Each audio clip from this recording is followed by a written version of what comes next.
Found another use for my German hive bottoms. I put pollen sub in, and being it's March and there isn't anything else out there, the bees are going crazy for the Ultra Bee that I got stored in there.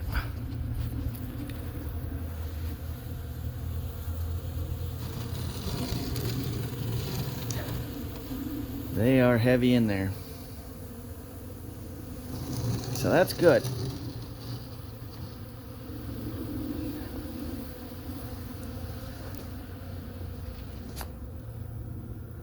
I've never had this much activity early in the spring, but it's never been this nice this early. Usually by the time it turns nice out, the maple pollen, the maple trees are blooming and they got pollen coming in from them, so they just ignore this altogether. So this is the first year for this. Good experiment though. It was a good use for my German hive bottoms. I put them in last fall. They used them heavy last fall. And now early spring. Fantastic. I'm gonna have to go set one up. Well, I do have one out at the farm, but I don't have any pollen sub in it, so I gotta go put some in there. And look at, there she is cleaning herself off and pushing it back to her back legs.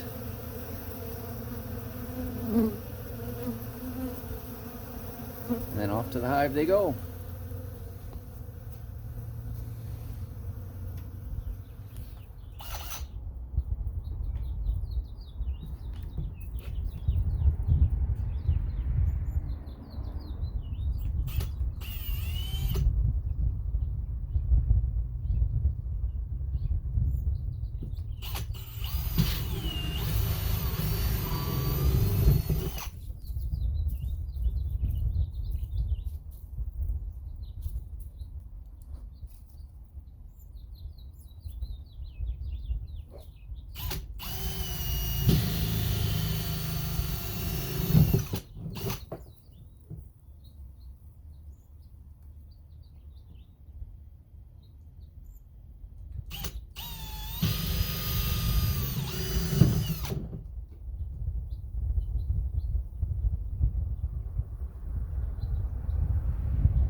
I'm making open feeders out of totes, a la, I guess you could say Ian Stepler probably, but a lot of guys use this stuff.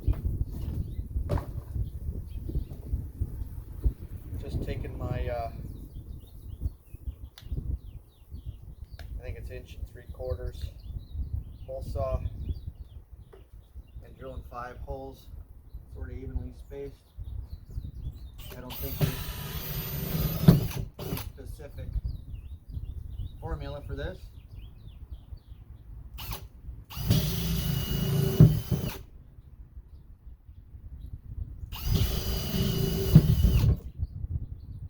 Now I normally wouldn't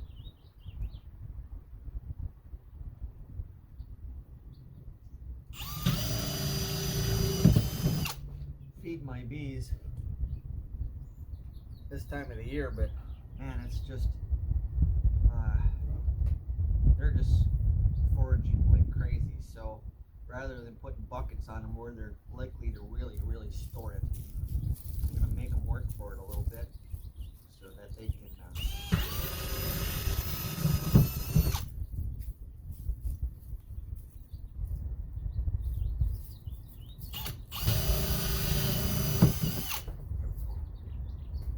okay. So I got that.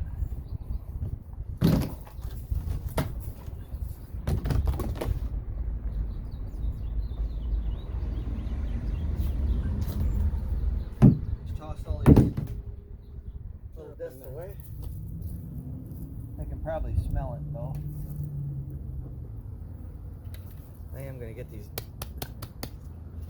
dead bees out of here though. Okay, I got a couple of gallons of 1-to-1 sugar syrup.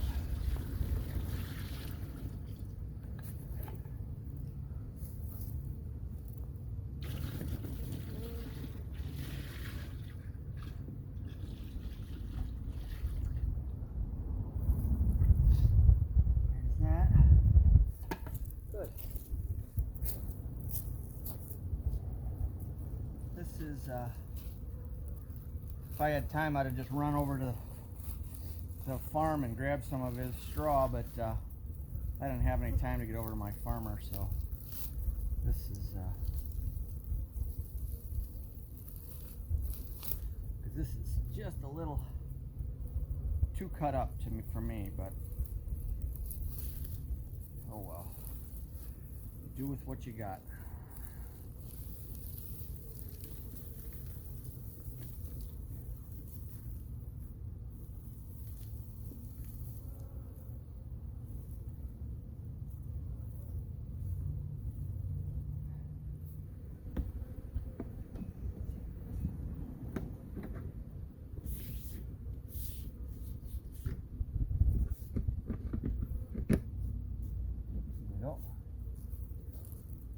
All done.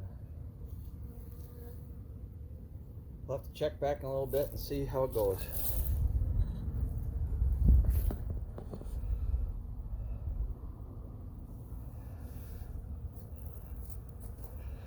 That's doing really well.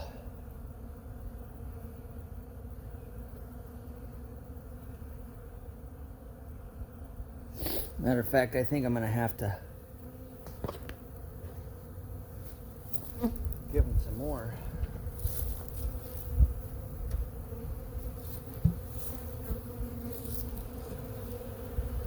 This is crazy. How much is left there? Oh, they still got plenty.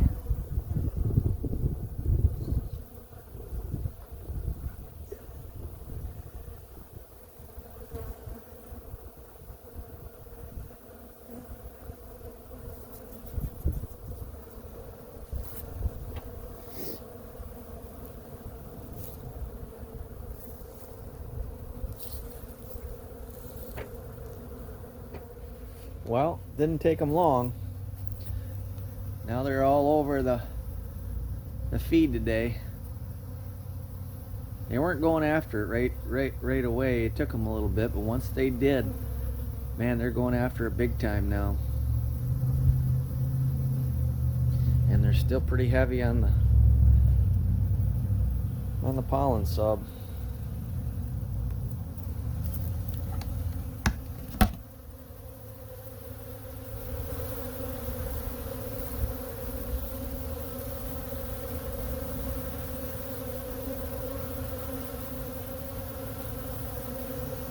Pretty cool.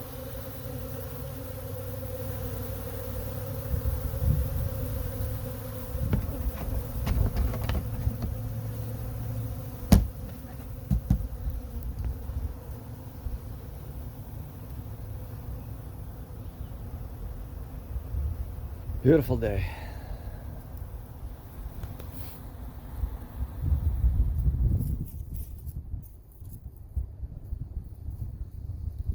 So I wanted to show another new tool that I bought. Probably should have bought this last fall, but after this year, I decided that it's time to get a little bit more accurate with how I winter my bees. So I went out and bought a scale for weighing my hives. This is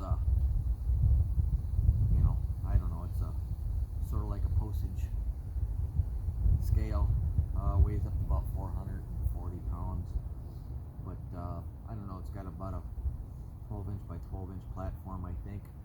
And what I'm intending to do is to just pick up the hives, set them on edge on here, and get real values on how much my hives weigh. So this one does pounds and ounces, so that's good. It also does kilograms and things like that, but I don't have much use for that. But what it also has is a hold function. So, you know, I can tilt it up, whatever it is. If I can't really read it, I can just press the hold button, put the hive back, go back, and I can actually still read it. It'll hold that value on the screen. You okay? Somebody called you a traveler. I think you are a traveler, but you sure do like to wait till I'm talking to the camera and then you just kind of like wander off, huh? Because I'm not looking? Is that it? I'm not looking? All right. Okay. So let's. I'll just do a quick demo here and show you what I'm talking about. Okay, 0 pounds, 0 ounces. I'm gonna guess to do this.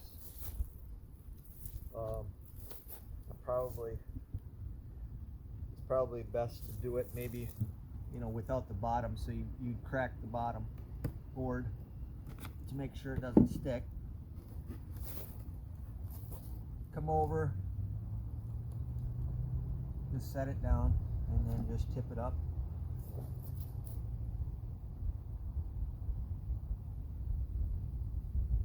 On edge, hold it. All right.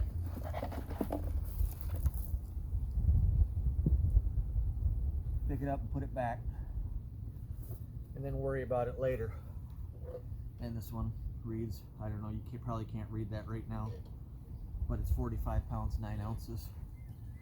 This is, hopefully you can see that.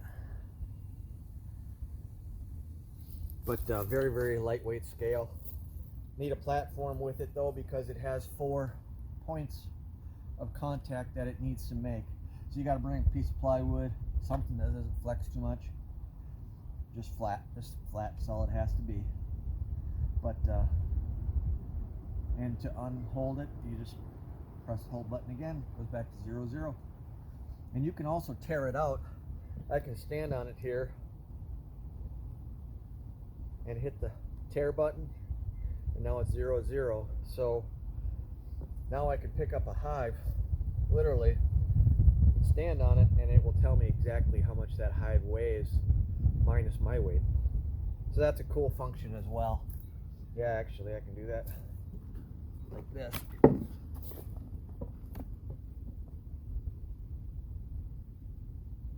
$45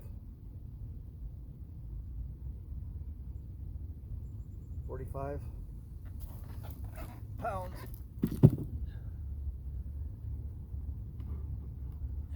And then, like any digital scale, it kind of fluctuates up and down, but pretty cool little thing. Hopefully what that gets me is I can be more accurate in weighing my hives going into winter, and I can target a specific weight, and I can also use it to not put too much feed on it. No need to overfeed a hive. You know, no need to keep throwing gallon after gallon if it's pretty well right at my target. So I can look at the weight, 60 pounds. You know, if I want to get it, my target is around 85 pounds. Well, I know I need, you know, 15 pounds. So I need probably a gallon and a half of syrup on it to get it up to weight, or 2 gallons, something like that, because you're going to consume some in that time frame. But you can use it for that value. For somebody with hundreds of hives, I can't see that this is, you know, it's probably time consuming to do that. You know, that hold function also allows you a chance to write it down. And then if you want, you can track it during the winter. You can come out or early spring, weigh it, tells you the difference in weights of your hives. I've contemplated building a platform on here, just setting a platform on here and kind of sliding it underneath. That would be a pain in the butt to do that, but for right now, I'm just planning on just weighing them just like I showed you right there, and seeing how it goes. But you know, Michael Palmer, he's an advocate. He weighs all his hives, and he's got, you know, 1,000 hives. So of weighing. Ian Stepler, he doesn't do that. He pretty much has his whole apiary. He knows exactly how much syrup he's putting in, and every hive is about the same size anyway. So he's got that pretty well dialed in. But for me, seeing some of my colonies make it to that February mark and then starve out, that was a little disappointing. I had some very, very big, powerful hives that I was really looking forward to getting through winter, and they just ran out of honey. And I think it was my fault because I did not get enough on them. Also in November, it got very, very warm during a spell, and I wasn't around to put feed to them, so that was again my fault. You know, but we can also see during those warm periods, are they consuming a lot more honey during that time? If I got to put feed on them, then that's what I got to do. But one thing I learned about wintering bees, you can't half-ass it. You have to take it very, very seriously, or you're going to lose, you know, half or better of your hives. And you know, I'm still learning, still got that curve going, that bell curve going up. I wish I could get it down, but this is the next step, I guess, in my evolution of wintering bees. Until next time, happy beekeeping, and remember, all beekeeping is local. Take care.